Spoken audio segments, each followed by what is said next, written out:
right, guys. You know what time it is. It's Monday. We have legacy results to delve into. This is Metagame Monday.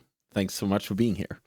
So this, by the time this recording, yesterday was the Legacy Showcase Challenge, which is basically the pinnacle of online play. It's the path that I used last year to qualify for not only the Champion Showcase, which is an exclusive 8-player event, but also the Pro Tour in Amsterdam. So this tournament series is incredibly important to me. I always try my best to get there, and I have a pretty good history in this tournament series. I think I've qualified for maybe 7 or 8 historically. The structure is so that only the top 8 will qualify. There are 3 tournaments over the course of a season. Those 3 top 8s will be 24 players, will make up a last showcase qualifier tournament where only the top 1 will prevail. There's also some last chance slots, so that tournament is usually around 30 people. And what you can always be sure about in this tournament is people are going to be playing and bringing their A game. So everybody's playing to win here. It's the most competitive legacy tournament out there, in my opinion. So yeah, I love to play that tournament. Unfortunately for me, it didn't go well yesterday. My deck choice didn't exactly pay off with the matchups I was facing. I tweaked a lot for the top of the metagame. I didn't get to play those decks. I lost some close matches, and I was off to do something else. So yeah, that's what happens sometimes. But let's actually take a look at who actually did well. And in front of me, we have the top 8 of the tournament. The tournament was taken down by, yeah, this is actually incredible. The tournament was won by Johan Larsson, a Swedish cephalid illusionist, cephalid breakfast expert, who also won Eternal Weekend Europe this just a month or 2 ago. So obviously Johan is yeah, saying he's an expert would be an understatement. He pilots that deck so well. I had the pleasure of casting his games at Prague, and yeah, he impressed me a lot. And well, he did it again, folks. Took down the tournament. The first place is, you know, icing on the cake. Once you kind of top 8, that's basically why you're there. You try and clinch that qualification, but he finished the job like a champ. So huge congratulations to Johan. Cephalid Breakfast with Nadu. We have to mention Nadu because, remember, we haven't seen a ton of Nadu in the last month or so, but Nadu for sure made a splash yesterday. So what else did we have in the top 8? Oh, by the way, I should mention, Johan is playing my Patreon-only Legacy tournament alongside Bosch and Roll. So if you want to be, you know, one of the other 14 players, I'm going to make a 16-player Legacy tournament. So I'm going to close the signups tomorrow, like one day after publishing this video. I suggest you go into the Patreon. It will be free for everybody in the $7 tier or above. So yeah, pretty good recommendation if you want to try your luck against the best in the business, which I think it's safe to say that Johan is. But enough advertisements. Sorry about that. Let's get into the rest of the top 8. So the last, month or so, when I've been doing this episode every Monday, 3 things have been constant. We've had Reanimator, we've had Mono Red Prison, we've had Delver. So looking at this top 8, we see all of these 3 decks represented. That's not a big surprise to anybody. If you told me 3 days ago, oh, the showcase is going to have 2 Reanimator decks, 1 Mono Red Prison deck, and a Delver deck in the top 8, I would have said, yep, I believe you. I believe you. You're from the future. So no big surprises there. But after that, we see Eldrazi with a strong comeback overall. That deck has been very weak in my time with this Metagame Monday episodes. Eldrazi is also in the top 8. So is good old Dredge. Yeah, let's get into the super surprises here. Old school Dredge.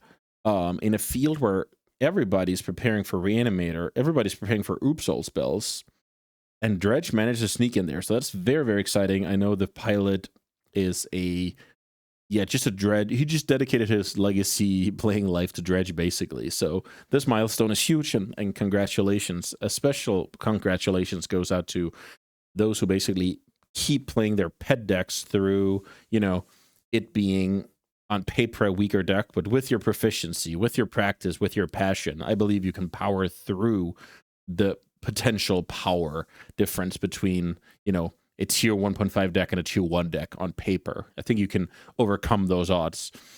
And speaking about overcoming those odds, so did the Naya Depths deck that also top 8'd. So once again, Knight of the Reliquary has kind of been a, I don't know, counted out ever since Nadu got printed. Why would you play green if you're not Nadu? Why would you do this? Why would you do that?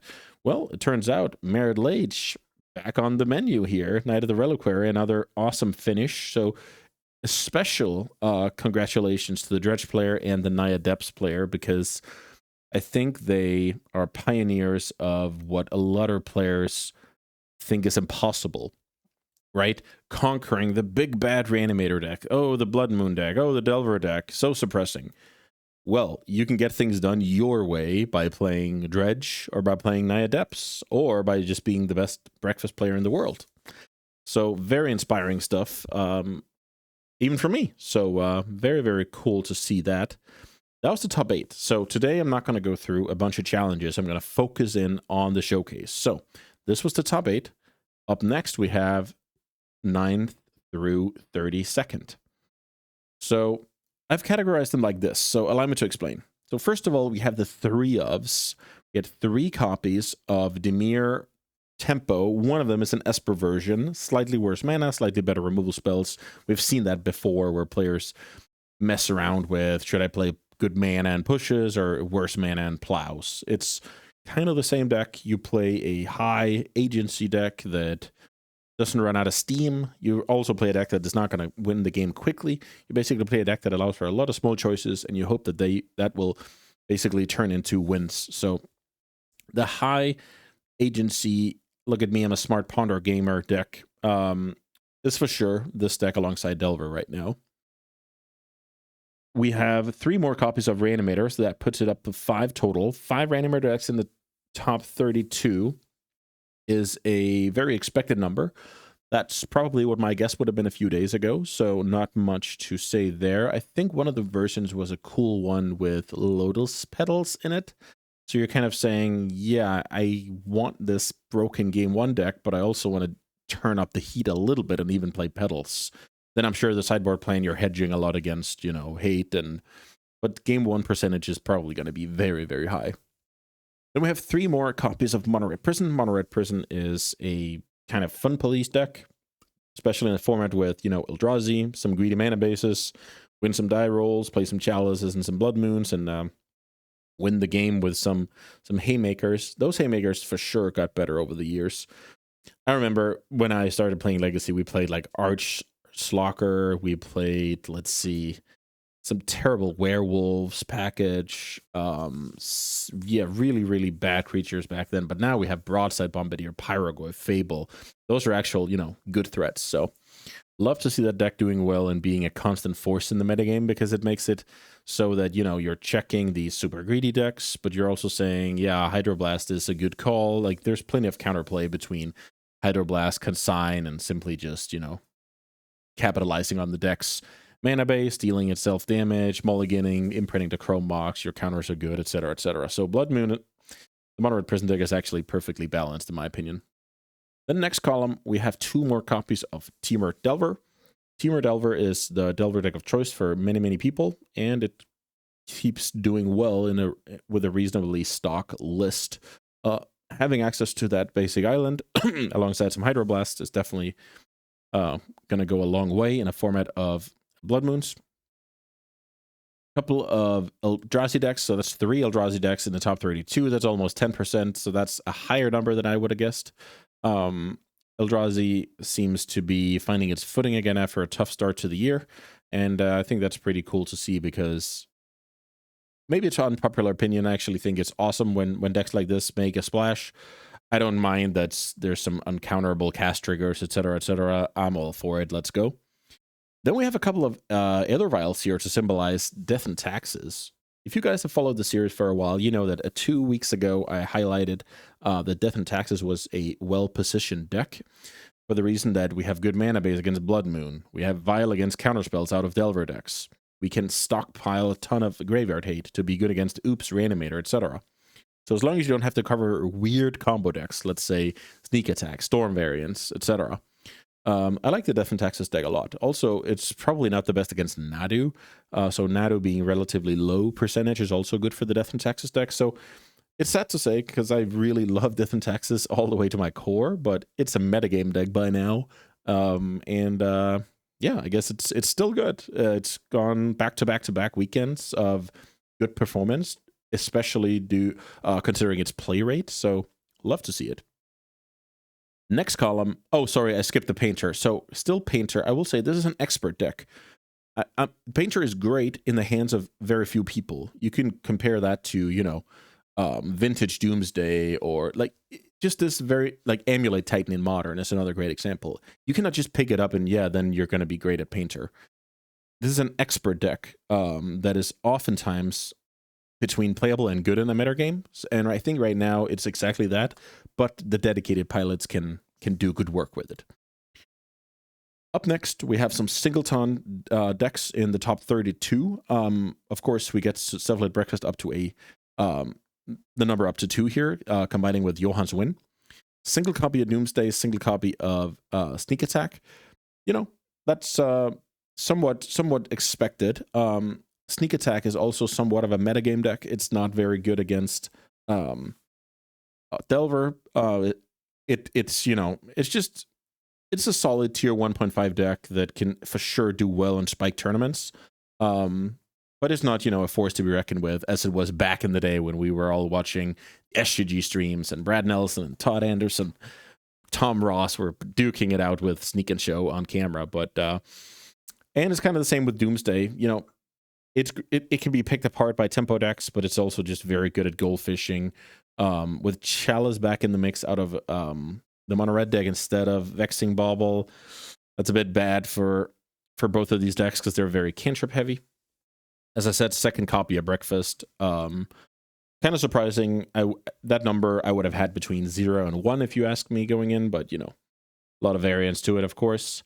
Also, just a random note here. The reason why I'm highlighting the top 32 of this tournament is simply because it's so big, it's so competitive. So even finishing 25th in this tournament is awesome, right? So that's why I think it's cool to highlight some of these decks down the line. Last column here is, maybe this is too disrespectful, but this is basically one of decks in the top 32, aside from Dredge, of course, that brings it up to 2 total, that I just want to highlight that it's awesome. You can do well with these, but I don't consider them, the next big thing. And that's Arclight Phoenix / Storm variant.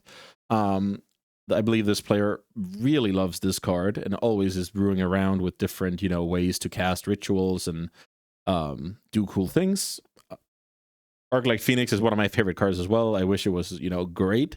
Love to see it. The synergy between Dark Ritualing, Bird Alive, Phoenix, and then, Dark Ritualing and Storming off. I think that's kind of cool. Then we have a copy of Standard Classic Lance. I believe this player also was highlighted last week where Lance did well. So again, an expert deck that is not incredibly well positioned or, power level wise either, but with enough practice you can kind of get over the hump and do well. So another one for the inspiration of nothing is impossible if you just dedicate yourself to a certain deck. Retro already talked about, and then to round things off we have Killaby, who always plays these wacky artifact red stormy decks, and this time was no different. I even saw 3 copies of Meditate. I haven't seen that card since I played locally and played against High Tide, 15 years ago. So awesome to see that the dream is alive. I believe Killaby is just a guy who wakes up and just feels the passion from chaining together spells, and just that small pause when the opponent have to, oh, let me read this card Meditate. Let me read this card Jessica's Will. Let me read this card whatever. Daredevil, whatever card that Killaby is registering this weekend. So this is awesome to see. I think we have a great mix of known entities delivering, dedicated deck experts getting over the hump again and again, and then these sprinkled in of, Night of the Reliquary, Dredge, Arclight Phoenix, Classic Lance, Red Storm deck that changes from week to week. We have the certain things. We have the metagame decks like, you know, like Death and Taxes, and then we have the inspirational stories where don't let your memes be dreams. And I think that's going to be my message for today, that Legacy is established at the top, but that just only makes it easier for you to, or let's say less hard for you to overcome that mountain. The mountain's right there. You have all the equipment. So now it just has to do with your will. You're willing to work. You're willing to face the challenge and get to work. And that's exactly what I like to do when it comes to Magic formats. Magic tournaments are challenges. Challenges are fun. It's not the end of the world if I don't make it, but I'm gonna chase the next one for sure. So yeah, that's today's message. Don't stop believing. Get back up when you don't succeed at first. Keep on trying, and you'll get there. All right, guys. I appreciate you a lot hanging out. So yeah, let's do it again sometime, shall we?